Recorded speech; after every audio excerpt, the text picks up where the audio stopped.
Good afternoon. So we continue from where we stopped in the last class.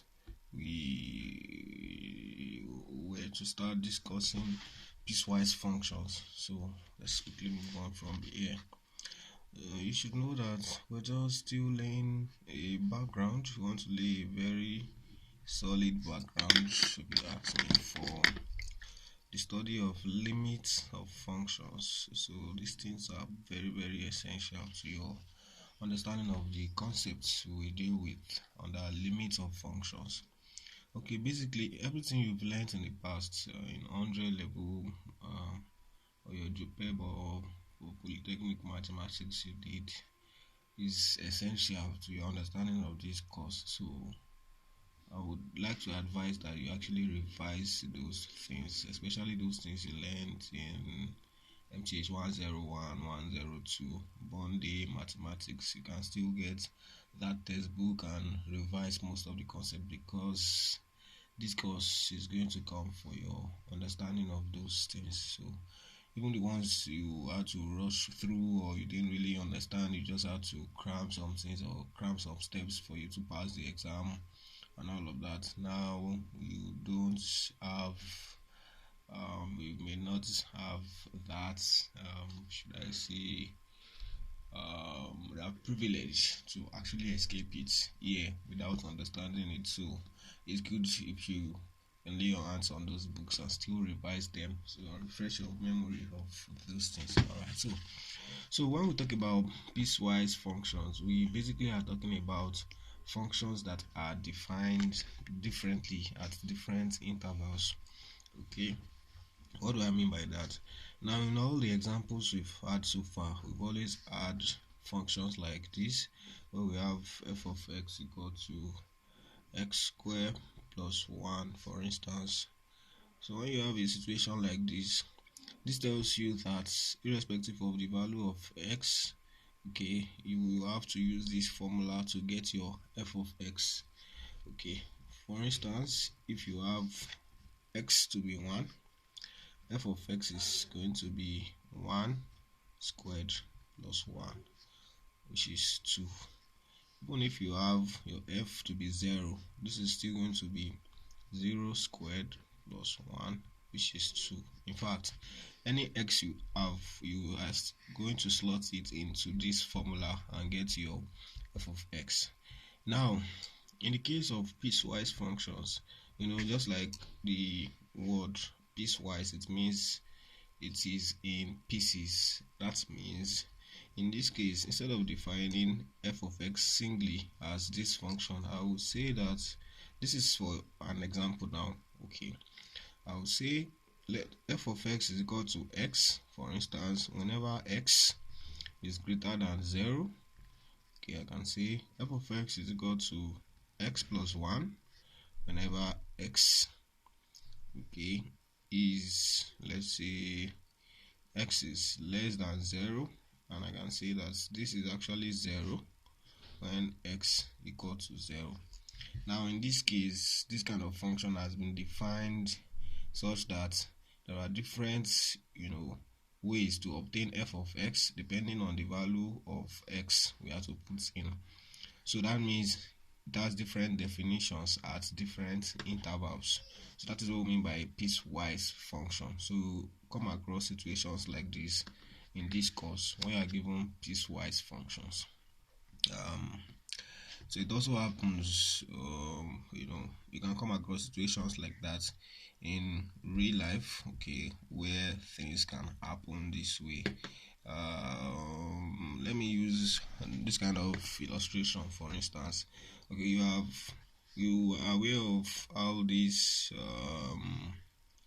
what is it now? How this pandemic, this COVID-19 disease, has actually been spreading. So we can use this as example. For instance, okay, if you have observed closely, I don't know if you observed, you will see that in the first few days of spreading into a particular country, for instance, let's say in the first 10 days of spreading, you usually have the rate of spreading to actually be very low. Okay, something like averagely maybe 1 per day we get to detect only one person has contracted it in a day, or sometimes it may even be about 2-3 days before they actually get to see one person that has contracted it, because it has just entered and maybe the testing rate is still low, people are still not alert, so only few people get to know that they get to detect that they actually showing the symptoms and get to test themselves for it. So in that kind of situation, we can say that depending on the hours, we can say okay, this is 0.5 multiplied by the number of days, okay, and this will be for from the day the first case was noted in the particular country. We can say in this case the day, okay, is actually this case less than 10, okay, the number of days is still within the first 10 days. Now you see, from the first 11, from the 11th day forward, different more people will get to begin to contract it, from the index case and all of that. So within that time the rate will skyrocket. So it may happen that the rate becomes, let's say, 2D. That means in a particular day, for instance, maybe by day 11, the number of people that have contracted this will become 2 times 11, that's 22 people. So in this case, and this may continue like that, let's say for the first 30 days. So in this case, we say that 10 is less than the day and is less than 30. Like, it can happen this way. And you will notice that after this period, beyond the first 30 days, it has already become an issue for the whole nation. You will see that the rate after the 30 days may now become something like d square. Okay, that is when 30 less than d less than, let's say, within the first 100 days. It usually has its peak within the first 100 days, and stuff like this happen. So if you want to predict the number of persons in total that have contracted it, okay, by a particular day d, then you can use this function.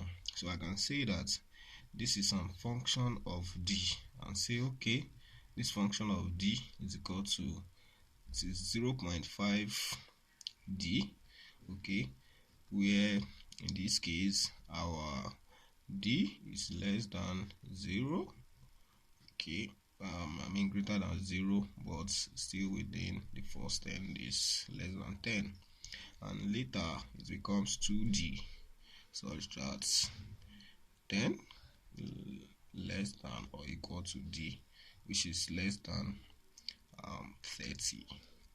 Let me see what this becomes d square, okay, such that this is 30 less than or equal to d, which is less than 100. Okay, so within the first 100 days, you can use this function, use a piecewise function, to predict the number of persons that may have contracted the virus in total in a particular country. So in this case, of course, because we are dealing with days, and days cannot be negative and they cannot be fractions, they have to be whole numbers. So in this case, the domain of f is what real natural numbers. The domain of the natural number, that's positive whole numbers including 0. Okay, so with this we can very well predict the number of persons that may have contracted it in a given day. Okay, let's say by day 6, for instance, we want to predict.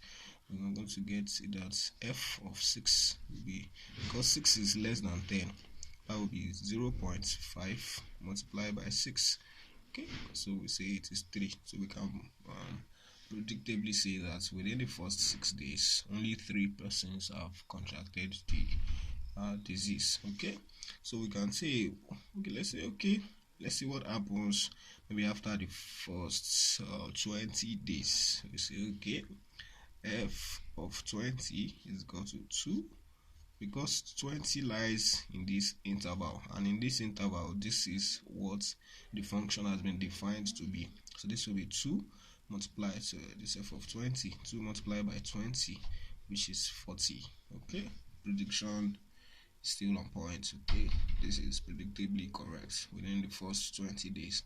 All right, Then going further, let's say after 50 days, we want to find out how many persons, or we want to predict how many persons have contracted the virus. We say about 50. 50 lies in this interval. So in this interval, it is defined as this. It is going to be 50 squared, which is 50 times 50, which is 2,500 persons. Okay.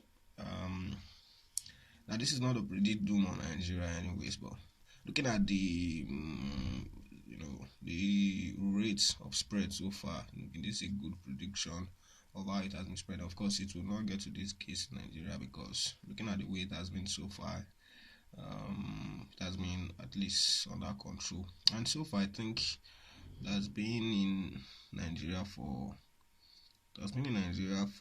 over 30 days now. We don't have anything close to this. But if you look at countries like Italy, like Spain, like the United States, this predicts quite reasonably well, how the rates, how the rate at which the disease has spread so far.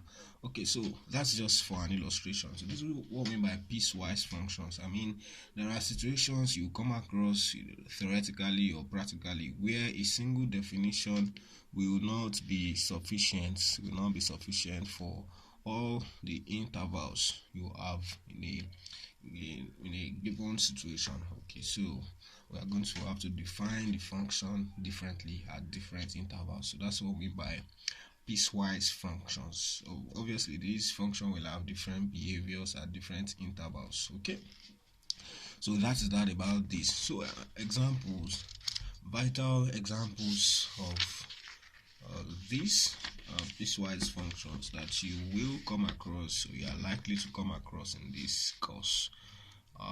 Number one, what we call the absolute value function, or the modulus function.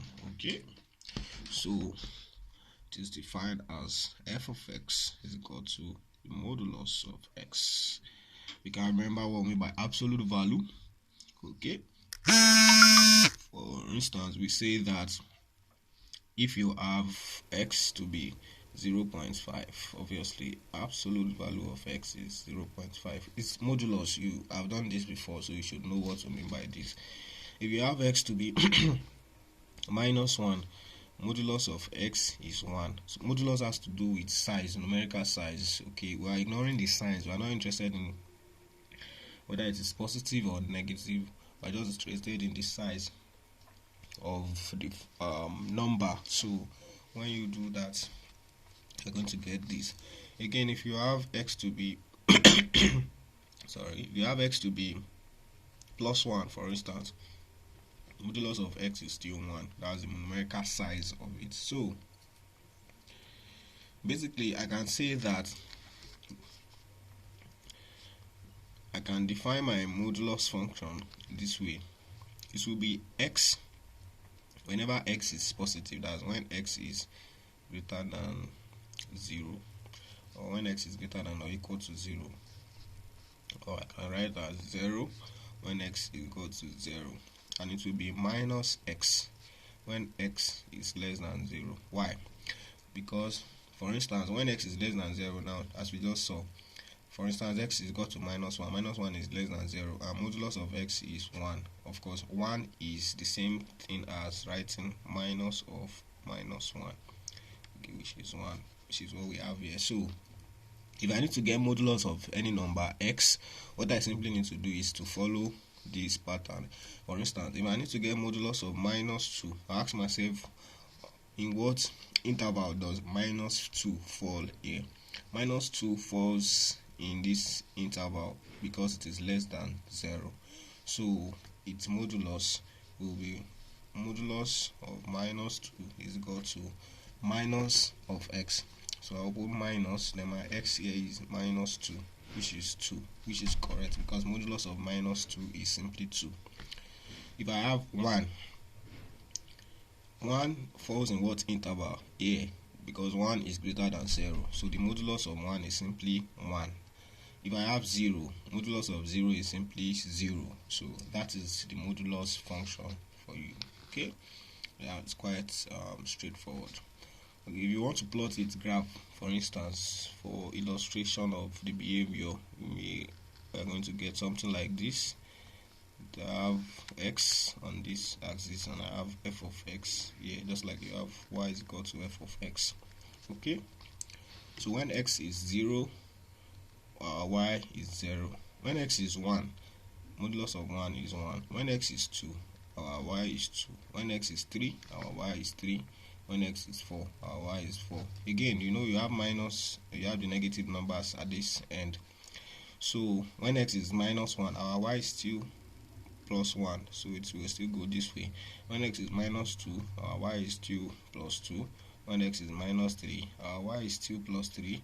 When x is minus 4, our y is still plus 4. So basically, to just extend like that, so we are also going to have two straight lines, okay, one coming to these points and the other going this way. Okay, these are two pieces of straight lines, for instance. So that's just to make sense of our name, which is the name piecewise function. These are two pieces of a straight line coming together to form a single function. That's why we call it piecewise function.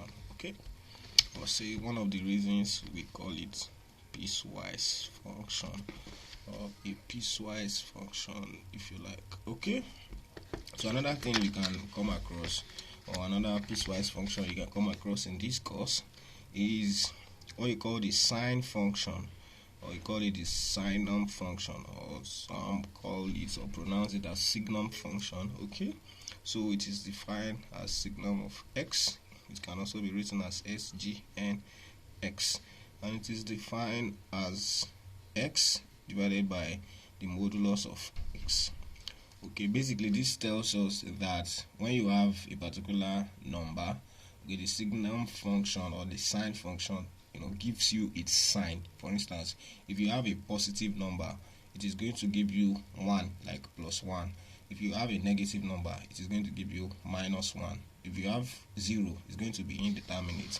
Okay, so this takes care of that. So this is going to be what we now define this, the way we define piecewise functions. So we say that when our x is positive, this will give us what? This will give us, when our x is positive, this is going to be all, let us write it this way, x all over modulus of x. We know that modulus of x is x when our x is greater than 0. You can still see that right here. Okay, and we know that the modulus, so this will be x all over 0 when our x equal to 0. Obviously, we know that when x is 0, modulus of x is also 0, as we can see it here in the modulus function definition. And then this is going to be what? X over minus x when x is less than 0, obviously, because because modulus of x is minus x when x is less than 0. Okay, so going further from this, we can obtain that signum function or sine x function is given by x over x is simply plus 1. So we say this is 1 whenever x is greater than 0. X over 0 is undefined. Okay, so it is undefined, or we say it does not exist when x equals to 0. And x over minus x is obviously minus 1. So this is minus 1 when x is less than 0. So it's as simple as that. So how about plotting the graph of this sine function? For instance, for illustration purpose, we're going to have something like this. I'm going to have this go this way. This is our x axis and this is our f of x axis, which is y. So we are saying that when x is 0, this thing is undefined. We don't know what it is when x is 0. Okay, but we know that when it is something a bit greater than 0, let's say 0.1 or 0.000001, which is greater than 0, it will be 1. Okay, so that means from a point slightly greater than or slightly beyond this to the right, I'm going to have this thing to be 1. So this will just be 1. It will go this way, because for every x that is greater than 0, our f of x is 1, so it will remain like this. And then for negative x, it is minus 1. So this is plus 1 on this axis, this is 0, and this is say minus 1. So for any x that is less than 0, it is what? Minus 1. So I'm going to have something like this here. So for 0, it is undefined. So to be very clear, what we will do is put an empty box here on 0 to show that this thing is not defined for 0. We also do the same thing here, put an empty box here to show that it is not defined for 0. So this is our sine function or signum function. This has to be an empty box, not filled. Okay, so that is the graph of our sine function, sine x. So it is good as that. So you can also have another kind of piecewise function. For instance, we can have what we call the least integer function. Okay, the greatest integer function. Okay, so let's take them one after the other. The greatest integer function. Okay, this one of the, you have to know these things. So this one of the functions the lecturer teaching you currently has mentioned in class. So you just have to know them. Okay, so the greatest integer function is defined this way as f of x is equal to x, and you have this symbol. Okay, please note this symbol for greatest integer function. This thing is below. Okay, so I'll define this function in words first before giving you the of course in words. So this is greatest integer function. It means that this function f of x assigns to every x the greatest integer. It assigns to every x the greatest integer less than x. You know what integer means already, so that's why we have to do all of that before we get to this point. So for instance, if I want to get the greatest integer for, let's say, 0.5, that means I'm interested in the greatest whole number. You know what an integer is? Integer implies positive or negative whole numbers, including 0. Okay, so I'm now interested in the greatest integer that is less than x. So what is the greatest whole number that is less than 0.5? Obviously that is 0. Okay, if I have greatest integer of minus 1.1, for instance, what is the greatest integer that is less than minus 1.1? That is less than x, that's less than minus 1.1. so what would that be? That is going to give you minus 2. Don't forget, we are looking at less than, and minus 2 is less than minus 1.1. I believe you know that. Okay, so for another example, if I have greatest integer of 1, that is what? That is going to be the greatest integer less than, okay, 1. Okay, let me adjust this definition to fit properly what it is. Less than or equal to, actually less than or equal to x. So for cases like this, we usually have this to be less than or equal to 1. That's the greatest integer that is less than or equal to 1. It's actually 1 itself. So when you come across situations like that, you know how to go about it. So that is the idea, the greatest integer function. So you can also have what we call the smallest integer function or the least integer function. I hope you understand what we've just done. You can actually plot its graph. For instance, what I've just done means that f of 0.5 is, we put this sign 0.5 and it is equal to 0. f of 1.5, for instance, that will be greatest integer less than or equal to 1.5. obviously that is 1. Okay, f of minus 0.1, that's greatest integer less than or equal to 0.1. The greatest integer that is less than or equal to minus 0.1 is minus 1. Okay, so that is the idea. Alright, so so if you want to plot its graph, for instance, so carefully follow this, so you understand what I'm doing here.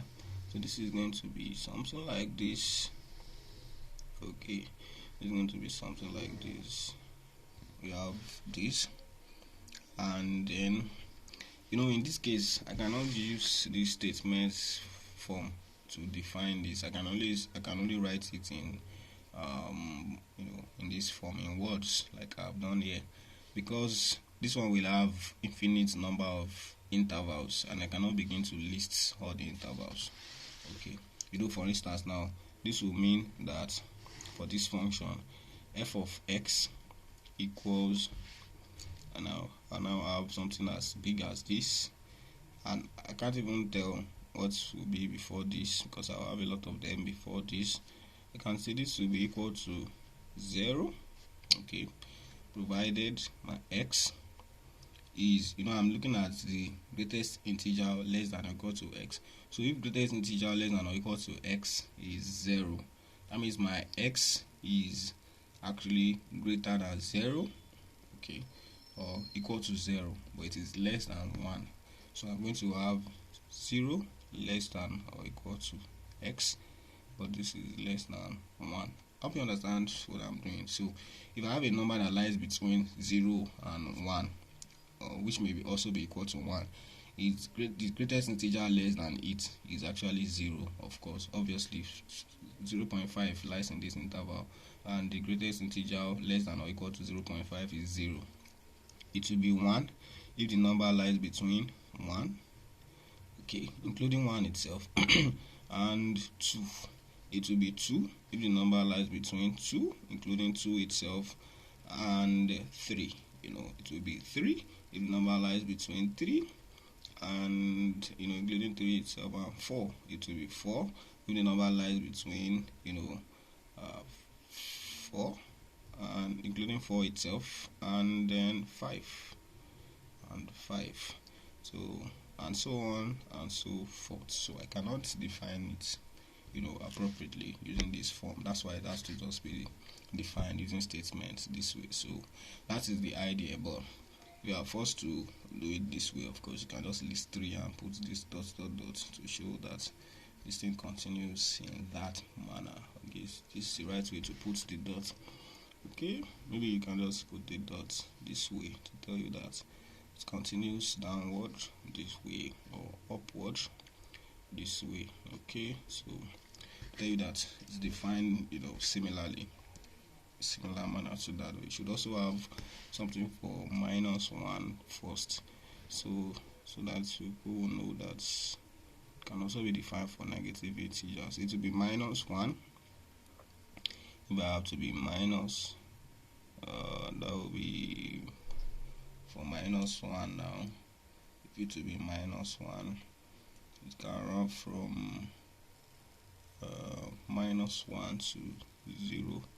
This will be -1 less than or equal to x. This will include -1 itself, then less than 0. So it continues like that. So that's the idea anyways. I hope you understand what I've done here.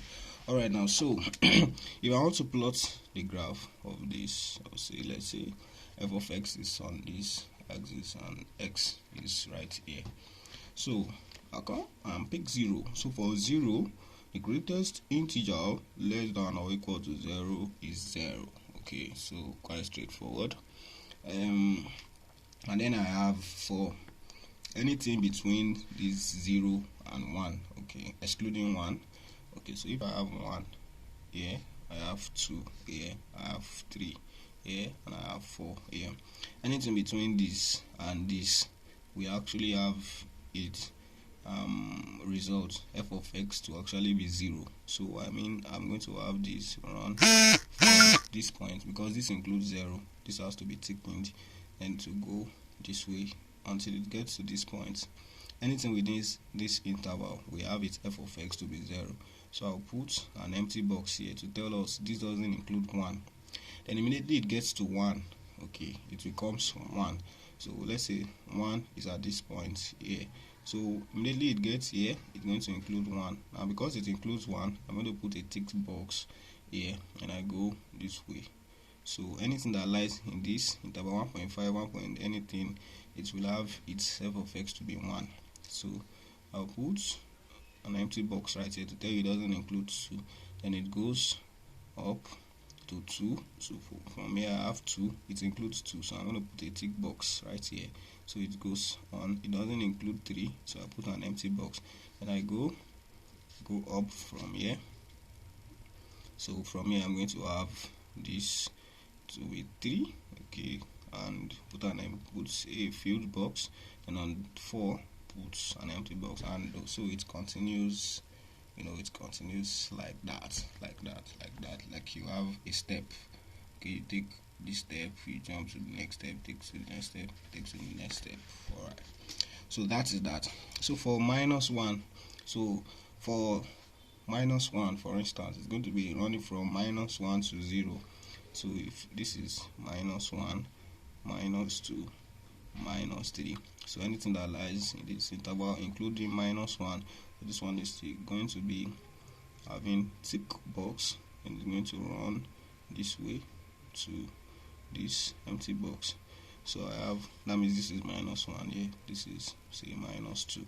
So this one also, I trace it to this point.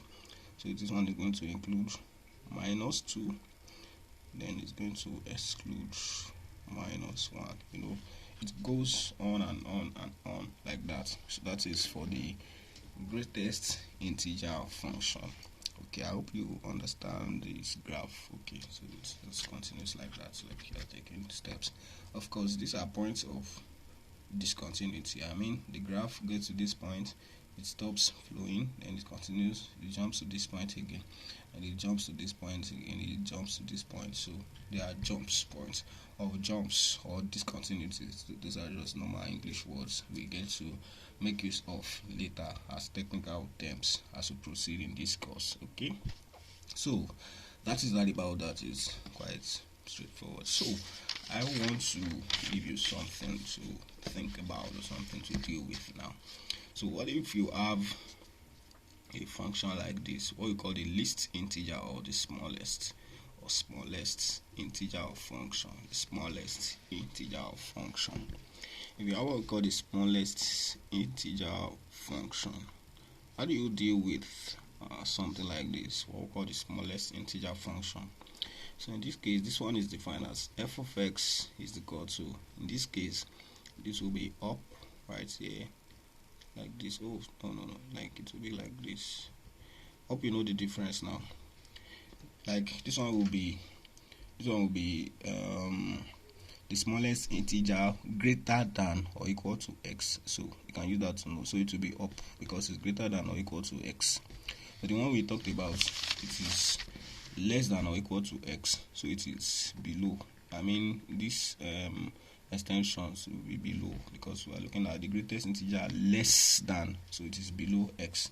Okay, that's just a way to know what the signs are. But basically, anytime if you are given a test or exam, they will actually define it for you, so you may not bother about this, but it's good if you know it anyways. So this is the smallest integer greater than or equal to x. So obviously you know what to do here. So if you have f of 0, what is the smallest integer greater than or equal to 0? So that has to be 1. Why? Because 1 is greater than 0, obviously. Okay, is this correct? No.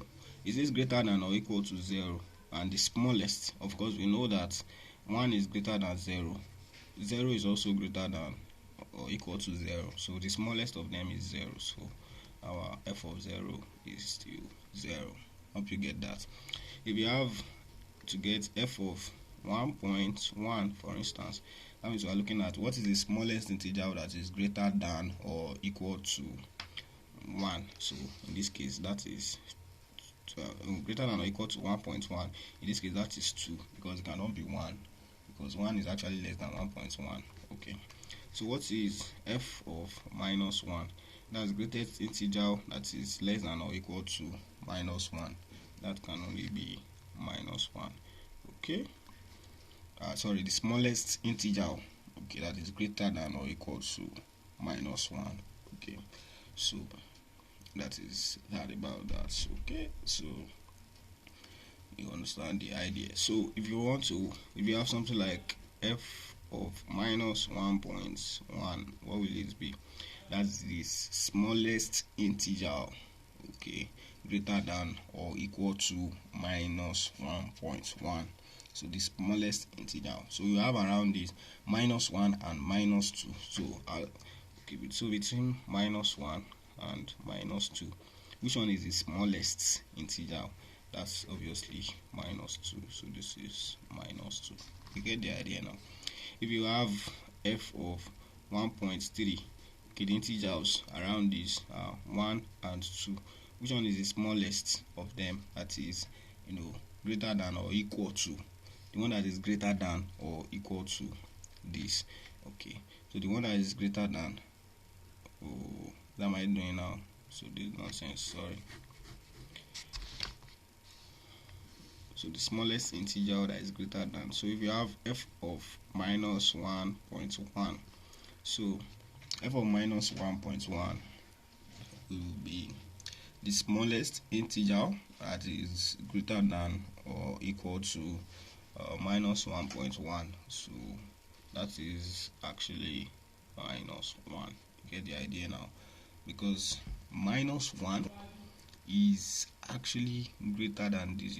If it were minus 2 is less than, so it has to be something. It has to be the lowest or the smallest integer that is greater than minus 1.1. So that's actually minus 1. Sorry about that. Okay, so if you have f of 1.3, what is the greatest integer that is, sorry, the smallest integer that is greater than this? The smallest integer that is greater than or equal to 1.3, that is 2, because it cannot be 1, because 1 is less than this. Okay, I hope you get the idea now. So let's plot its graph so you understand how this actually behaves. Okay, so we're going to have on this line. Okay, I forgot to tell you that you can see that this one also has its graph in pieces. So it's a piecewise function, just like we had for this. So this one has its graphs in pieces, and there's a jump here, or there's a point of discontinuity somehow. Okay, so whereas in this case there's no point of discontinuity. So basically you can just draw this down and still continue. So that's what we mean by that. That's the literal meaning of continuity. When we get there, you will see how we apply all those in technical form. Okay, so we have this as our x axis, and this is for our f of x.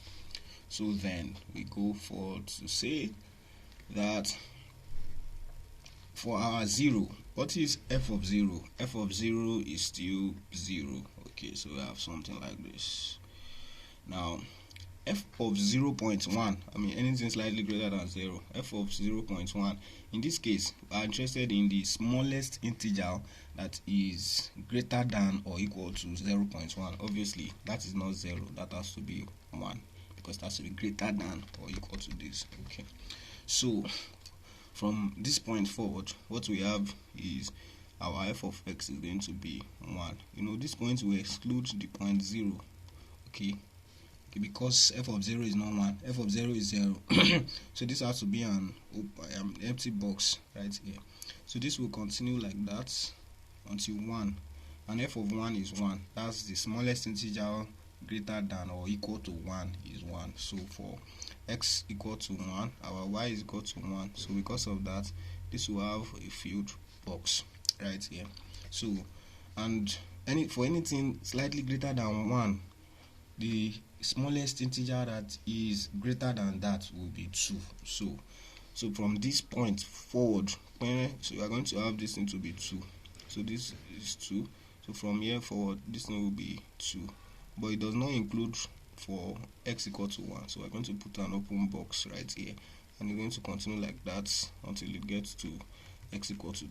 So the box will be filled. So basically what we have here is 2.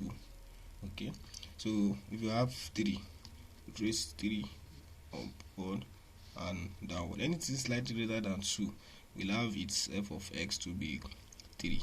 That's the smallest integer that is greater than, say, 2.1 for instance, is 3. So this one is going to go this way. You are going to have this box filled right here. So it's going to continue like that. So in the same way, this also it looks like step. Okay, so you're going to have this as well. So you have something like this for anything around here. Let's say this is -1, this is -2, this is -3, and so on and so forth. So you can get, functions. Okay, you can get the behavior of this function around here. So for anything slightly greater than -1, for instance -0.9, the smallest integer that is greater than -0.9 is 0. 0 is greater than -0.9. So this one will just be 0. It will exclude the point -1. So this will be 0 up to this point 0. So when it gets to this will be -1. So let's say -1 is here. So we're going to have this to be -1 right here until it gets to these points. This will be like this. Then you're going to have, for the same reason, you're going to have this to be tick boxed, to have this to be empty boxed. So you have something like that. So it continues that way. This is the smallest integer function. So that's how to deal with piecewise functions, basically. So that's the way to deal with piecewise functions. I hope you understand this. Please understand this well. I'm going to come across situations where we have to apply them. So I'm going to give you some functions, piecewise functions, to graph them. So graph them and send me the solutions. And so I'm going to give you some of them on the group as assignment. So I think that's that. So I've laid a very good foundation now, I guess. So in the next video, I will try to, if possible, if needs be, look at some fundamental concepts you need to know. Okay,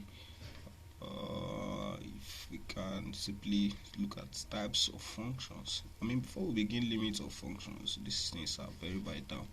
And if you can still look at, of course, types of trigonometric functions falls other types of functions, but we can simply look at the fundamentals ideas of trigonometry, then elementary calculus like differentiation and integration. Or I'll send the material you can study differentiation and integration, or I'll send in the material you can study to master these concepts. Okay, if we go through this, it will just be a sort of refresher. We'll just simply refresh our memory on some of them, but we'll have to deal with this actually. Even if we don't do the rest, you can get materials from your 100 level that you can read on this and master them well. So that is that. So I'll give you some functions for you to plot their graphs from piecewise functions. Okay, so at the end of today's class, thank you. I hope you stay safe, wash your hands, often use sanitizers if you can afford it. If you can't afford it,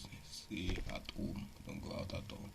Alright, so I believe this will be over in some days time and we get to see in person. Thank you for your interest in Max Engineering tutorials.